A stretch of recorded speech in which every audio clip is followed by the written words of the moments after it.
আসসালামু আলাইকুম, কেমন আছেন সবাই? আশা করি ভালো আছেন। আলহামদুলিল্লাহ আমিও ভালো আছি। প্রতিদিনের মতো আজকেও রান্নাবান্না নিয়ে হাজির হলাম আপনাদের সামনে। আজকে দুপুরে রান্নাবান্নায় আমি মাছ দিয়ে লাউ দিয়ে রান্না করছি। এই গরমে লাউয়ের তরকারি খাওয়াই সবচেয়ে বেটার। আমার মনে হয় লাউয়ের তরকারি শরীরের জন্য অনেক উপকারী।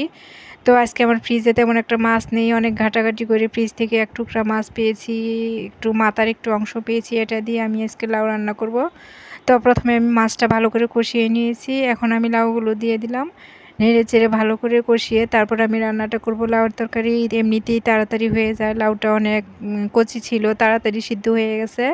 বেশি একটা সময় লাগেনি আমার রান্না করতে।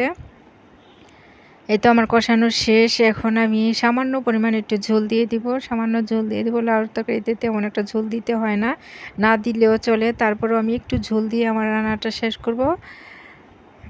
আজকে লাউয়ের তরকারিটা কিন্তু খেতে দারুণ হয়েছিল। আমি খাওয়ার পর কিন্তু ভয়েসটা দিয়েছি। এই তো দেখুন আমার লাউয়ের তরকারির কালারটাও সুন্দর এসেছে, ভালোই লাগছে খেতে।